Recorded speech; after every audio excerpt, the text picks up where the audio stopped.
Thank you very much, Rachel. Thanks everyone for being here. I'm going to keep it relatively brief, partly because at this point, as Rachel said, with the show just having it opened, I haven't had that much time to reflect on it or kind of work out exactly what is happening in the relationship between the different works we're showing.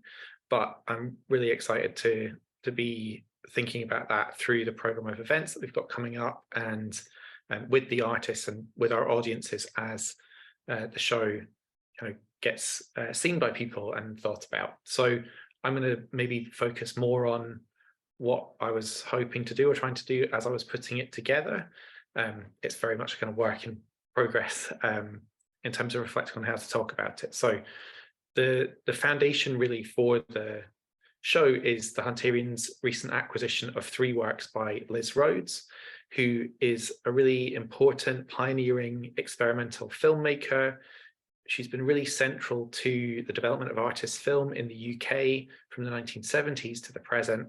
And through Freelands Acquisition Award that we received from the Art Fund, we were able to acquire for our permanent collection 3 films by Lis. So Ambiguous Journeys is the most recent of these from 2019. There is also a film called Dissonance and Disturbance, which is in itself a compilation based on 3 films. I'll talk about that a bit more in a second. And an earlier work made 40 years ago called Pictures on Pink Paper. So these 3 films are in the exhibition, and they're really how I went about building it. So knowing that we would show these 3 films and thinking about things that could accompany them and in some way elaborate or develop or resonate with their themes. I want to start with this as an idea. It maybe already connects with what I've been saying about not being sure exactly how the different pieces of the show fit together, really, because Lis often works with the idea of bringing into the space of film different kinds of levels of reality, different experiences, different histories, all of these things, I think, very much in the plural, and seeing how the moving image can accommodate them, can allow them to belong together, as this slide suggests. So her work engages with the material of film, engages with the possibility of moving image, of the relationship between sound and image, and is, I think, quite radical in its treatment of those things. It's pitched in a fairly clearly antagonistic relationship to commercial cinema, to the way in which I suppose that form is very persuasive in the way it creates fictions of how certain things make sense, how sound and image can convince us that we're watching something that's real when it's not. Against that, Lis has thought about a kind of return to the roots, in that sense, a radical return to what happens when we attend to moving images. So sometimes that means kind of abstracting what an image is, as in Ambiguous Journeys. Sometimes it means layering images. Sometimes it means narrating over images in ways that make us think about what's not seen or what's not said. But in almost all these cases, there is a sense that different fragments of reality are being brought together, but not made to be kind of harmonious or to cohere in some false way. So there is truth in Lis Rhodes's work, I believe, as she suggests here. There's truth between the fragments that will not fit, but belong together. And that idea, I think, is really kind of runs through this show a lot. And the idea of unraveling speaks to that. That's the title comes from a line in the narration of Ambiguous Journeys. And it's an interesting word, unraveling, because it can both mean to kind of disentangle or to tangle up. So Unravelling Times certainly suggests times that in some ways are falling apart, but it could also suggest an attempt to make sense of, to disentangle the times.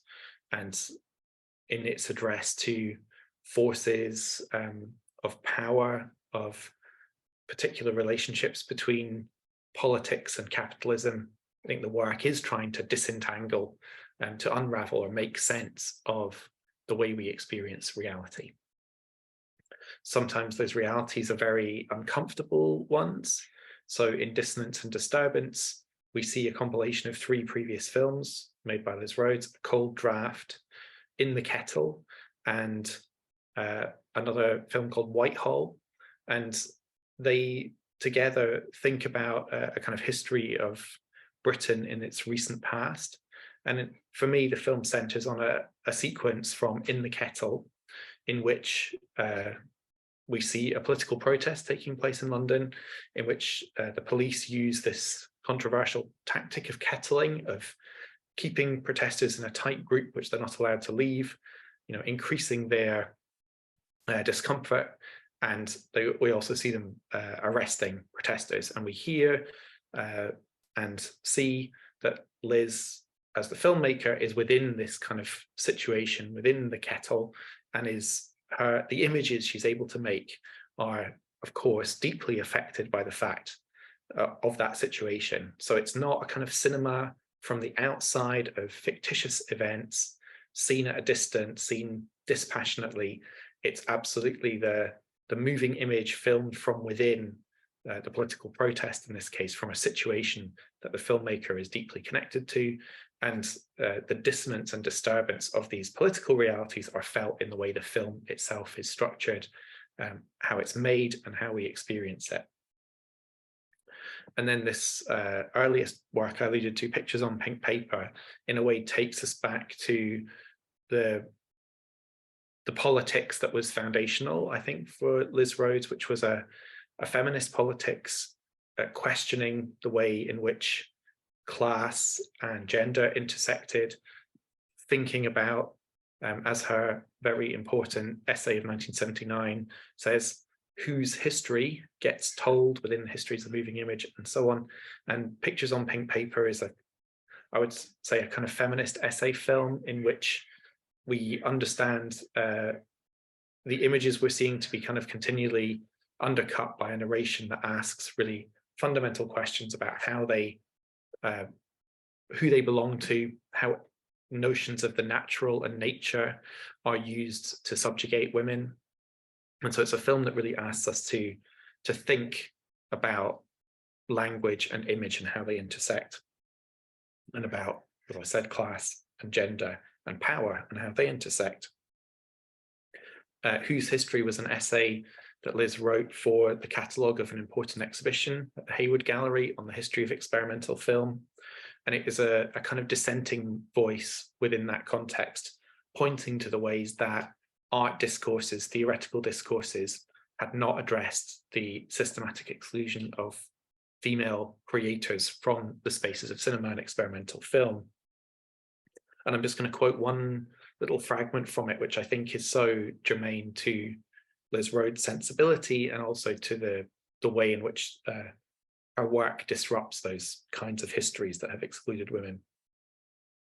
She describes the Hayward exhibition as representing history as an illustration of a philosophical ideal, the meshing of moments to prove a theoretical connection. It's as though a line could be drawn between past and present, and pieces of a person's life and work pegged on it. No exceptions, no change. Theory looks nice, the similarity of item to item reassuring, shirt to shirt, shoulder to shoulder, an inflexible chain, each part in place. The pattern is defined. Cut the line and chronology falls in a crumpled heap. I prefer a crumpled heap, history at my feet, not stretched above my head. So her work is often trying to, I think, ravel up, tangle up, unravel in some way, crumple those more assured voices, histories, and bring them back to this much more lived, much more politicized notion of history and chronology as a crumpled heap at our feet. If you look at Lis Rhodes' writing, which is a very important part of her practice, it turns up in the films, but also exists as independent texts, we find that preoccupations with time, with linearity, undoing linearity, preoccupations with fragments really recur again and again and again. And there's a really excellent compilation, edited volume of Lis's writing called Telling Invents Told. And in a prologue text that's reproduced there, From 2017, we see her thinking again about this breaking down of time, the complexities of relationships between past, present, and future. The future hit hard, she writes, the past pushed on behind, the movement of a moment between then and now could fracture now and then and be the insight of a resistance without capture from within. So thinking about time is also thinking about resistance, is thinking about politics, is thinking about how we conceive of history and tell stories. And again, if we think about this as sort of radical in two senses, the work that Lis Rhodes was making in the 1970s, experimenting with projectors, with camera-less films made without exposing film to a kind of natural image, as it were, in the outside world. We can see again that there was a very clear politics at work in that continues up to the present day. So from the text for Light Music from 1978, and again, this kind of touches on unraveling, I suppose. She writes that there remained several strands, each black and white, threads of possible meaning. Nothing was unraveled, nothing revealed. She saw that she was both subject and object. She was seen and she saw. She was seen as object. She saw as subject. But what she saw as subject was modified by how she was seen as object. She objected. She refused to be framed.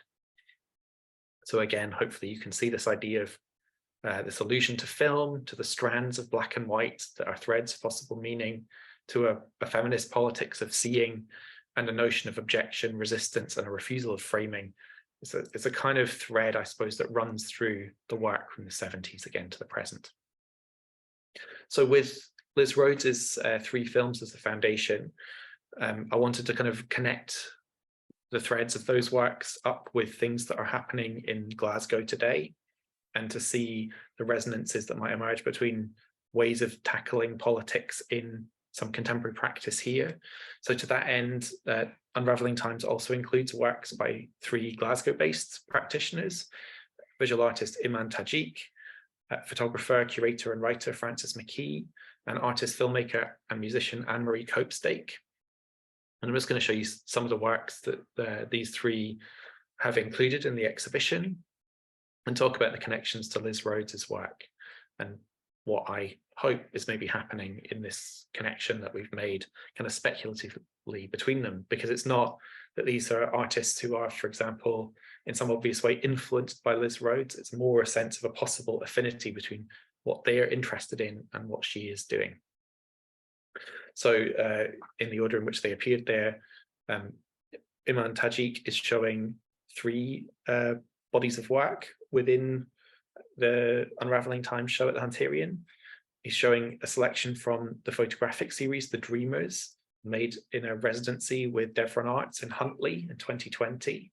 And with this really important kind of iconic image of a flag made of an emergency blanket, Tajik performs himself a relationship of entanglement with that flag in the Scottish landscape.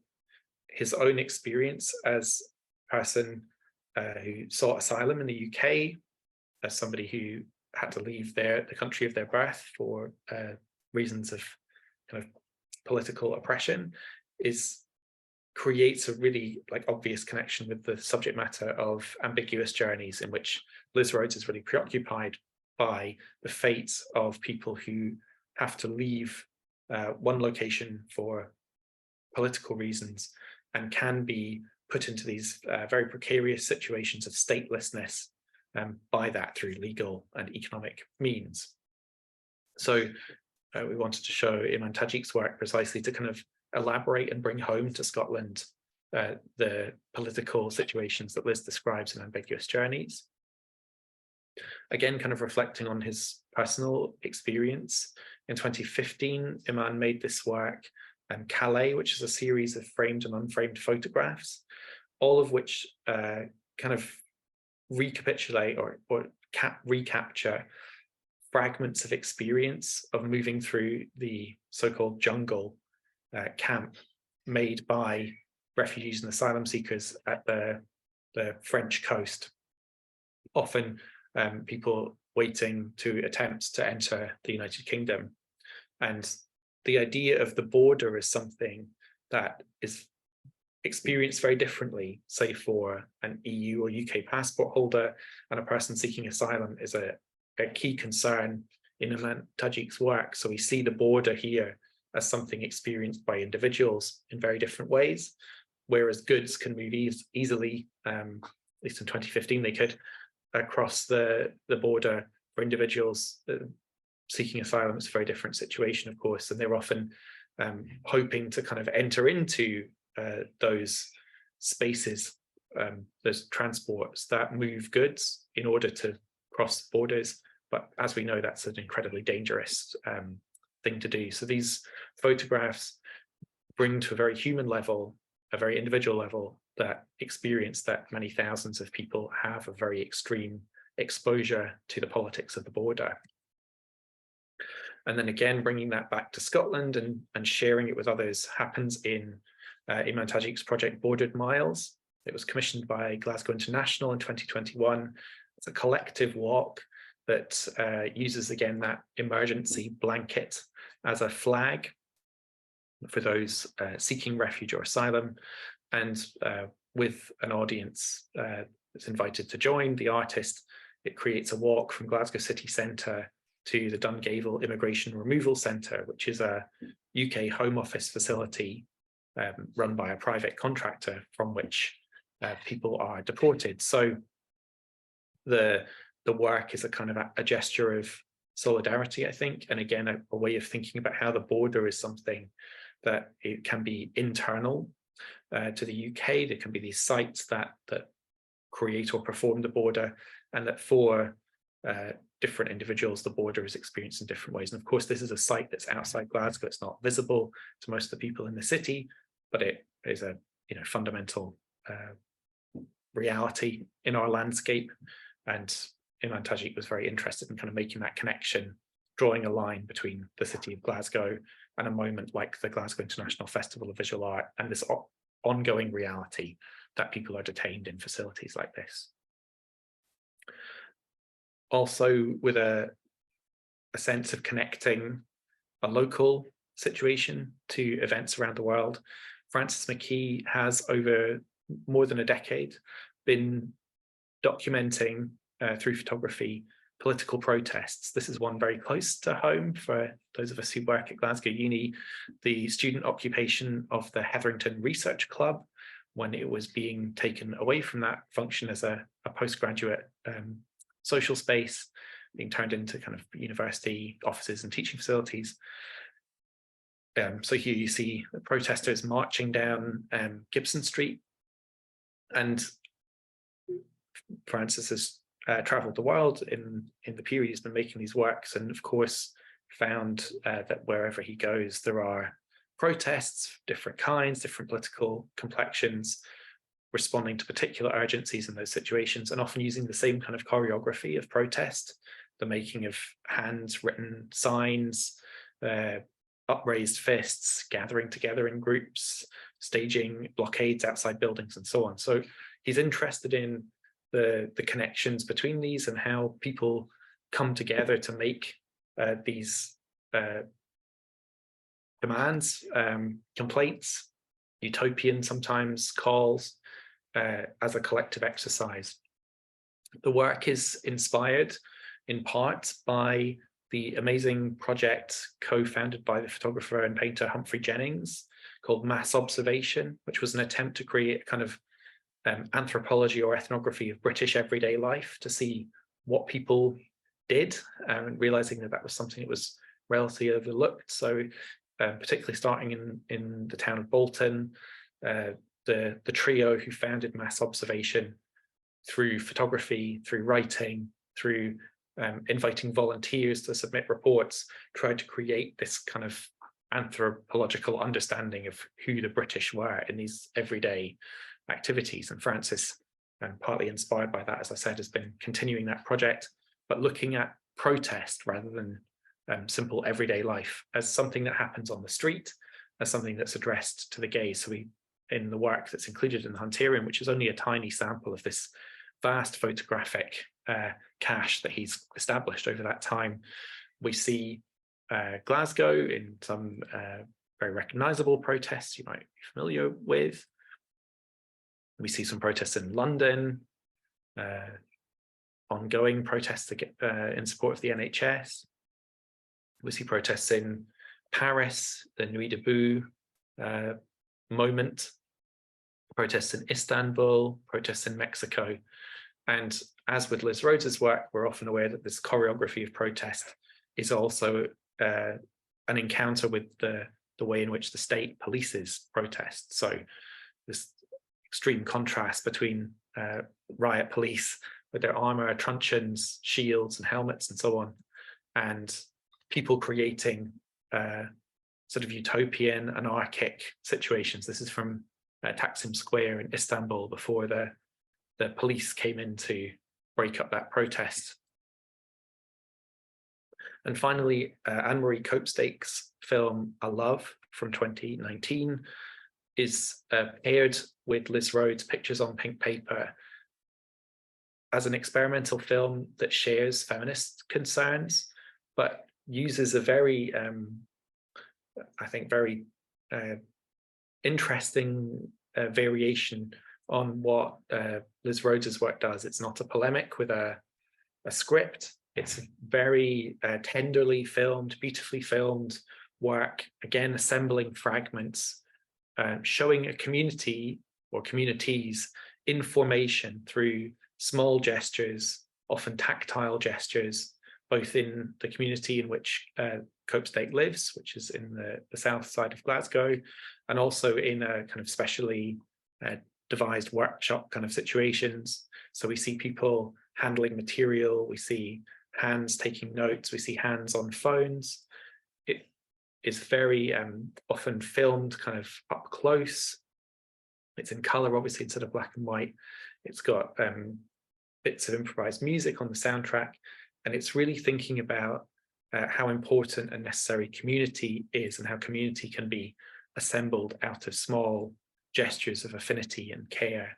So hopefully with Iman Tajik's approach to drawing attention to the situation of migrants, refugees, asylum seekers, Francis McKee looking at collective protest and the agency that groups take to make their own cases for change, and Anne-Marie's interest in how communities can be forged in these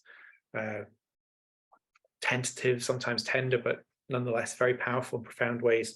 There's a kind of optimistic note to balance out the also necessary, I think, taking of the measure of how much our times are unraveling, which is certainly something that we see through the three works by Lis Rhodes. So that's what the show has been kind of trying to do, to foreground Lis Rhodes's work, to celebrate that amazing body of work taking place over half a century and its influence, to bring some of those themes into connection with what's going in the city artistically and what's going on, I suppose, also in that ongoing politics that Lis has been so attentive to. So I'll wrap up there, and I'm very happy to take any questions you might have.